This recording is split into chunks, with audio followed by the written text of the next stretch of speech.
नमस्ते, मी राणी Das recipe channel ब्लॉगमध्ये आपल्या सगळ्यांचं स्वागत.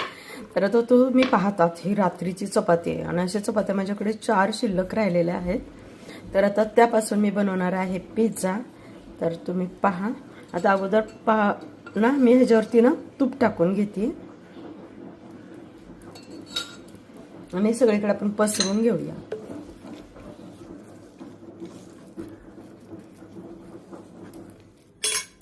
आता ही चिंच आणि खजूरची चटणी आहे ती टाकूया आणि सगळीकडे मिक्स करू. तुमच्याकडे टोमॅटो सॉस असेल तो सुद्धा टाकू शकताय.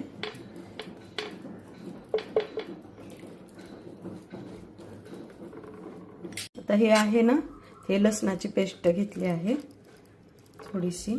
हे पण मिक्स करू, म्हणजे असं सगळीकडे लावून घेऊया, याला पसरून घेऊया.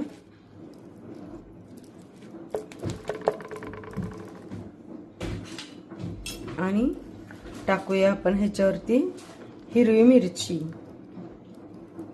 थोडीशी टाकूया आणि टोमॅटो.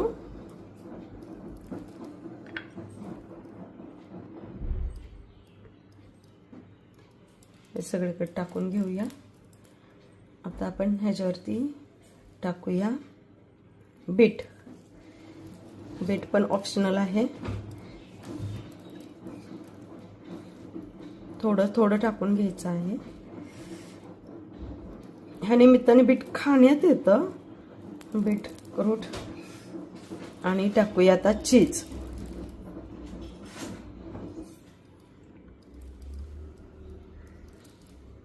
मी हातानेच हे करते, सगळीकडं पसरून घेते.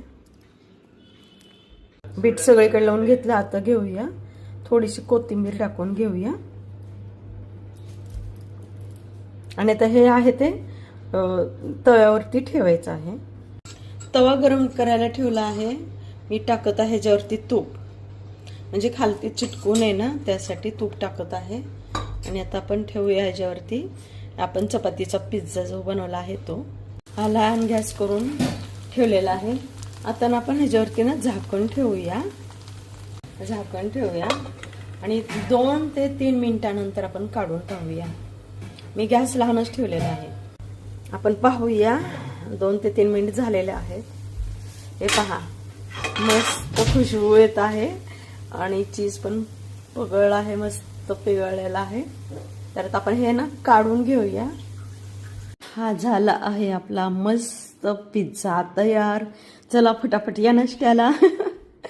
आणि हा व्हिडिओ आवडल्यास लाईक करा, शेअर करा, सबस्क्राईब करा. भेटूया पुढच्या रेसिपीमध्ये.